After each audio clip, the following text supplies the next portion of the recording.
Starting off with number 50, it's Soulstice, a game that looks kind of like Dark Souls with a slightly more near automata pace. There's actually more than meets the eye to this one. See, the trick is you as a player will be managing two characters. One is oriented towards attack and one is oriented towards healing and defense. It sounds unique and I'm interested to see exactly what it means. Art style, world, and story all seem check. The two characters, two sisters, binded together to get revenge, which who doesn't like a good revenge game? Soulstice has a TBA launch date. We'll keep you updated as to when it's landing.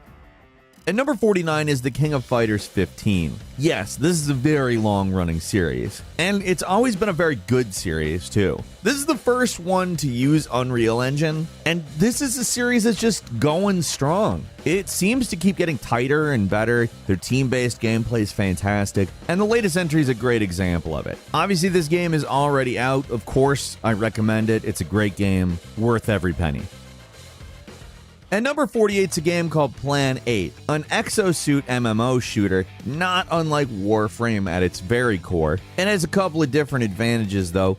Production's being led by Seung-Ki Lee, who is the art director on Black Desert Online. It is Pearl Abyss's first shooter, and we haven't seen a whole lot about it. However, it's theorized to be coming this year. We have our fingers crossed because honestly, Pearl Abyss puts out some pretty great stuff. I'm interested to see them venture into something else. And of course, we'll keep you updated on Plan 8 as we find out more. At number 47 is Martha is Dead, a first-person psychological thriller set in 1944 Italy. The plot of the game is that you are the twin sister of a woman named Martha who is found dead, obviously, and you not only deal with the traumatic loss, but you also investigate the death. This has some beautiful graphics, Italian dialogue for maximum authenticity, and frankly a great aesthetic. This game tells a great story and is worth your time. At number 46 is Nightingale, a very different looking game revealed at the Game Awards last December. It's a survival/crafting game set in a truly bizarre world that just goes completely out of its way to be something totally unlike anything I have ever seen in the survival/crafting genre. You can literally build a town in this game and then you have to defend it from all these truly bizarre, sometimes even disgusting looking creatures. It's frankly something I'm really excited to play. It's something that just looks so unbelievably different, and I'm excited to play it when it releases in early access sometime this year. At number 45 is Star Trek Resurgence, a Telltale Games style game created by Dramatic Labs, which is a new company which has more than 20 former Telltale writers, developers, designers, artists, and producers. They claim that it's going to obviously be familiar to Telltale's normal style of gameplay, but with some new additions and refinements. I don't know exactly what that means yet. It does look interesting. It's also not an episodic game. It's going to be a full-ass entire Star Trek story, which I'm looking forward to playing. At number 44 is Oxenfree 2 Lost Signals. Now, I was a huge fan of the original Oxenfree. It's linear, but also non-linear style of gameplay and fantastic graphics. Really made this a fun, dialogue-driven descendant of the point-and-click adventure game. This one takes place 5 years after the first game in Riley's hometown, where stuff becomes similarly messed up to the first game. I'm excited. I have wanted more Oxenfree for a while now. At number 43, and this is a really big one for me, Dead Space is being remade, and Motive, the game's developers, said we won't really be sharing anymore until next year, which is an implication that we could actually be getting the game this year. I don't know. I am going to cross my fingers, because if there is one thing I really truly want, it's to go through the Dead Space remake. This is a game series that I absolutely love, most of. Even a lot of parts of Dead Space 3, but Dead Space 1 and 2 are just phenomenal games. In terms of narrative horror, where you actually have the ability to fight the monsters, and in space, I do not think there is a better game. I just don't. I think that the game also holds up today, so to see them update it, it's going to have to be a pretty big jump with a lot of it, and I'm excited to see how that goes. And number 42 is Arc Raiders, a free-to-play cooperative third-person shooter with a very 1970s looking aesthetic. Has you and a crew scavenging, using tools, using gadgets, and of course fighting an enemy called Arc, which is a quote-unquote ruthless mechanized threat descending from space. It's a game that looks pretty sweet, honestly. Granted, it's been pretty limited in what they've shown us, but it's a pretty looking game.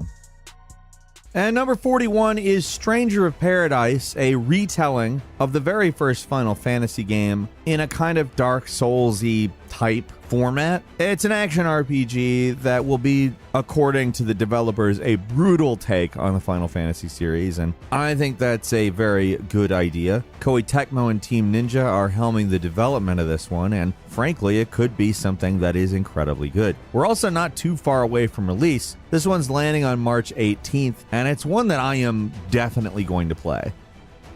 And number 40 is Pal World. Pal World is an open-world, multiplayer survival crafting game that incorporates elements of Pokemon into a shooter, crafting, survival, monster hunting game that just, I'd hesitate to call it unique because I immediately feel like it looks like a Pokemon game. But Pokemon has not done a survival crafting game, and also the mechanics look completely different than any Pokemon game I've ever seen. And on top of that, the action actually looks a lot more fun than your average survival crafting game. This is one that has some definite potential to be more than the sum of its parts. We'll see when it comes out sometime this year. And number 39 is the Uncharted Legacy of Thieves collection, which gives you both Uncharted 4 and Uncharted The Lost Legacy. Now, these are both great games, and I'm excited to play them on PC, personally. What is there really to say? These are some of the biggest action-adventure games with the best set pieces and wild, winding stories. Of course we're going to play them on PC. And number 38 is The Outer Worlds 2, which despite the fact The Outer Worlds 1 came out on all of the systems, after Microsoft's acquisition of Obsidian, a lot of people thought Outer Worlds 2 would still come out on other systems, but it does not look like that's the case. The first game is incredible. It's such a great, focused, maybe smaller in scale, but better in quality Fallout 4 competitor, and I'm excited there's a sequel to it. It sucks that you're gonna have to buy an Xbox in order to play it, but it's probably gonna be worth it. And number 37 is Hollow Knight Silksong, the upcoming sequel to 2017's Hollow Knight. Now, if you're not familiar with the original, it's a Metroidvania. It was a really gorgeous hand-drawn adventure that had a dark tone and was really just a great example of the genre. This one's expanding on it. This one features a different protagonist with different powers, and although we don't know when it's coming out, we will absolutely be giving Hollow Knight Silksong a spin when it does. And number 36 is Sons of the Forest, the sequel to The Forest. This one looks like it's going to go ahead and be similar in concept, except for you are going to be some kind of a trained fighter. So there's probably going to at least be more robust combat, but other than that, there's not a lot of information about it. And number 35 is Kerbal Space Program 2. We've talked about this game quite a bit. It's been in a long development cycle with a different developer than the original game that looks to honor the original while adding a lot to it. Honestly, I'm pretty excited for this because it looks like they really have the right idea while incorporating all of the original's features as well as propulsion methods, multiplayer, colonies, and interstellar travel. Stuff that should make the experience very good. This one has an estimated release date of sometime this year. We will be playing it when it hits. And number 34 is Lost Ark, a MMO action RPG where you customize a character, you have a bunch of unlocks, and you do a lot of exploration and fighting of enemies. I think what stands out about this is its isometric perspective. It actually uses Unreal Engine 3, but looks pretty darn good, especially considering it's running on old tech. I'm not going to say to you that this is some kind of particularly unique game, but people like it a lot, and I think that makes it worth checking out at very least. It is already out, it's free to play, so go check it out. And number 33 is Scorn, a game we have seen in various incarnations through the years. Originally announced way back in 2014, this is a game that I can remember talking about a lot. It's just a different looking game. It sort of started out looking like a 1990s Tool album cover, and it's developed into a more quote-unquote biopunk aesthetic, where everything's alive, your guns are even technically organic matter. It's an interesting looking game, and it's intended to be non-linear. That is coming in October this year, and we're looking forward to it. And number 32 is the Outlast Trials, the third Outlast game, but not Outlast 3. Outlast 3 is still a project that's being worked on. This serves as a prequel to the first two Outlasts, depicting events that are related to them, but taking place during the Cold War. This is one that got delayed due to the pandemic. It was supposed to come out last year, probably gonna come out this year. And number 31 is Diplomacy is Not an Option, a game that's been in early access for about a month now. I want to call this a strategy game slash city planner slash tower defense that kind of lifts all of the best ideas from all of those things and incorporates them into one strategy game that I would call pretty damn fun. This game has a demo out. I'd highly recommend checking that out to see if it's something you'd like. If that description sounds good though, I have a feeling it's one that you would. Diplomacy is Not an Option is one that would. And number 30 is Synced Off Planet, a co-op companion shooter where you form teams, go up against enemy teams, and the unique aspect of this is that there are companion classes which you can deploy in combat. Not only do you have matches where you're playing against other people, there's also a story about the downfall of society, and Synced Off Planet looks like an interesting one, landing sometime this year. At number 29 is Stray, an open-world cat game, which we've actually seen in a couple of different forms over the last few years. It started off as a game called HK Project. It's basically an adventure game where you play as a cat in a world where there are no people. There's just robots, and the cat's looking to return to his family. There's puzzle solving, cat-oriented traversal, and of course, a narrative. At number 28 is Terminator Dark Fate Defiance, which is a real-time strategy game set in the Terminator Dark Fate universe, which is one of the various Terminator timelines. Obviously, the point is to stop the machines from killing off humanity. I mean, you're probably familiar with the old Terminator premise at this point, but this takes place in the future, and Terminator Dark Fate Defiance is coming out sometime in 2022. At number 27 is Homeworld 3, a sequel to Homeworld 2, which came out way back in 2003. Obviously a completely dormant series for an extremely long period of time. Homeworld 3 is a real-time strategy game that really looks to update all of the aesthetics of Homeworld 2. And on top of that, it has an extensive solo campaign. Now, the graphics have been significantly updated, and it looks like a real experience. I really like what Homeworld 3 looks like, and I look forward to playing it in Q4.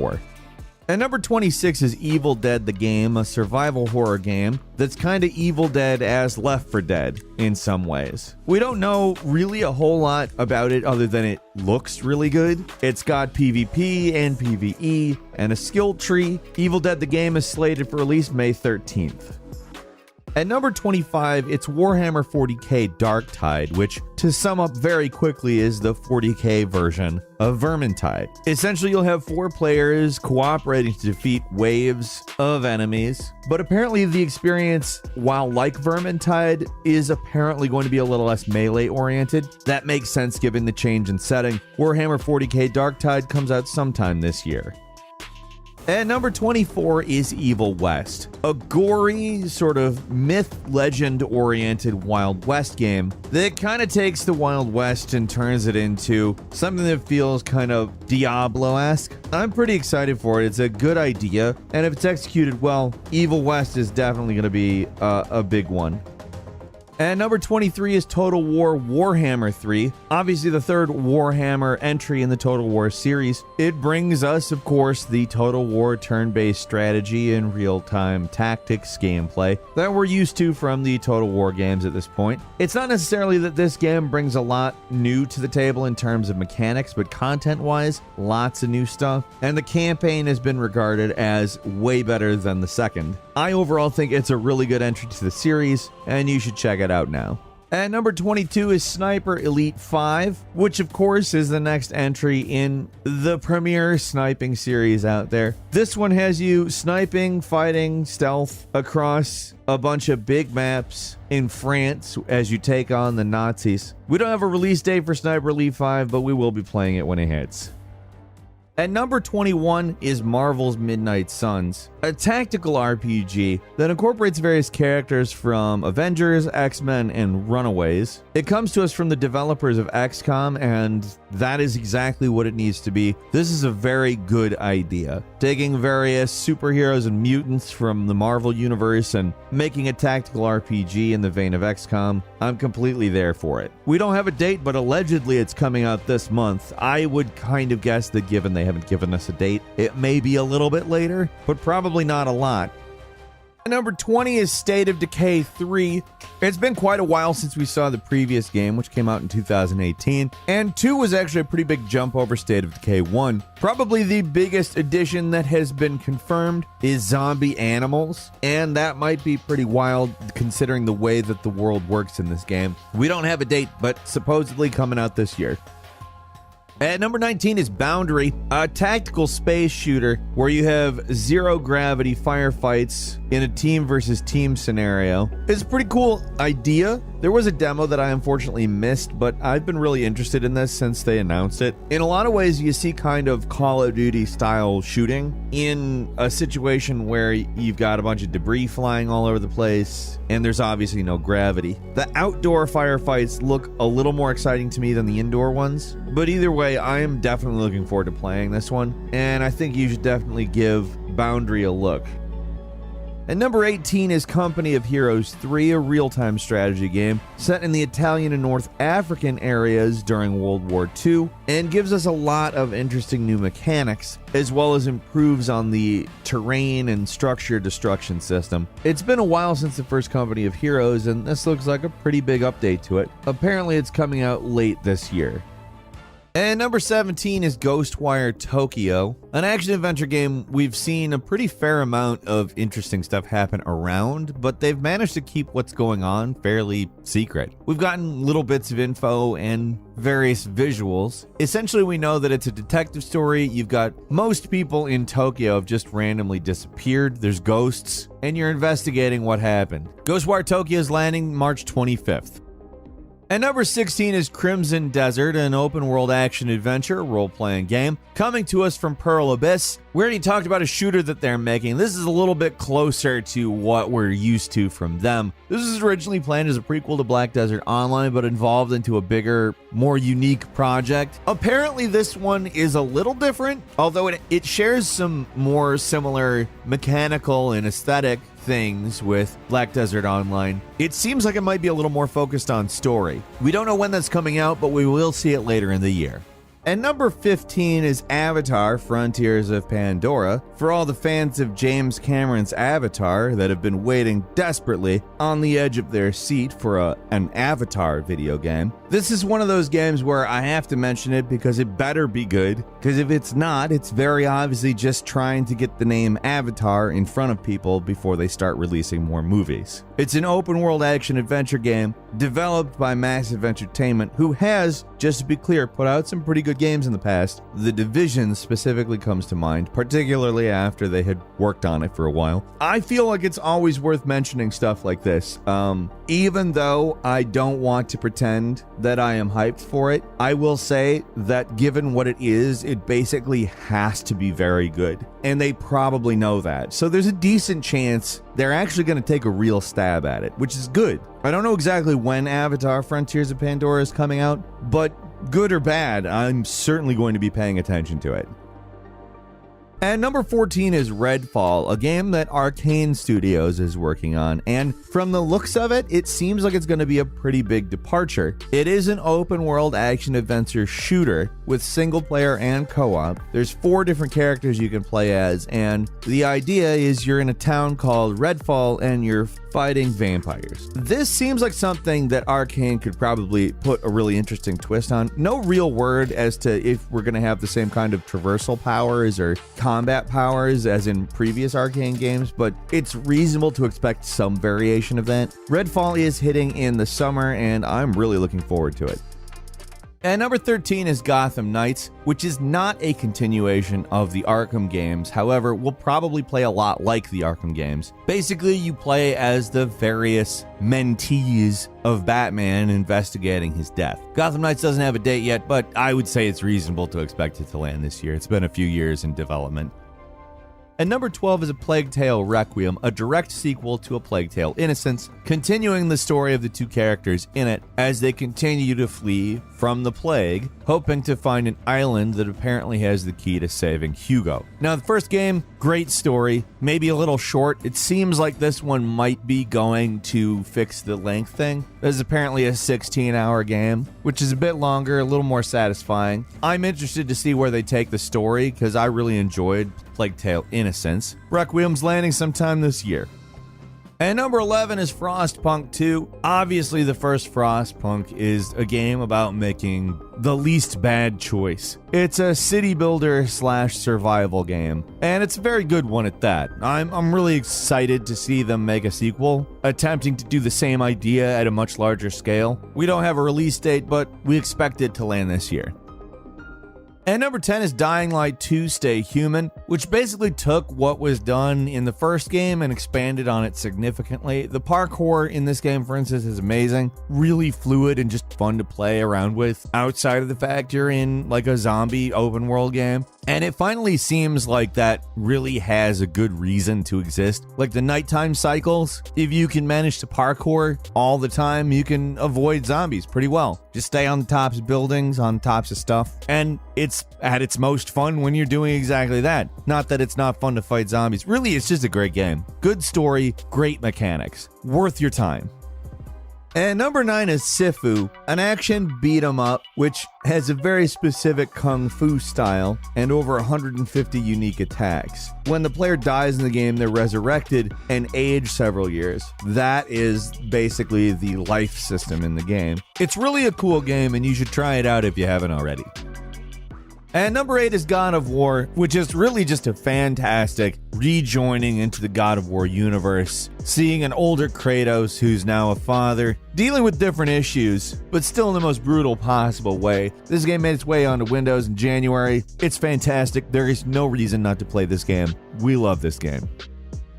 And number 7 is Atomic Heart, a game that we've been paying attention to for quite a while now. It's primarily a first-person shooter, but has some action RPG elements. It's really got a BioShock feel to it. It takes place in an alternate reality, Soviet Union in 1955. The plot is, in the 1930s, the USSR made robots that actually allowed them to defeat Nazi Germany, early. But things kind of get out of hand because there's an internet and an artificial intelligence and an organic tissue merging plot amidst. It's something I'm really looking forward to playing, and it comes out in the latter half of this year. And number 6 is The Day Before, a massively multiplayer shooter set in a post-pandemic America where you've got infected people craving flesh and survivors craving regular food. This is a very realistic New York post-pandemic, and I'm excited to play this one, even if it's just for exploring the world itself. This one releases June 21st. I'll be paying attention.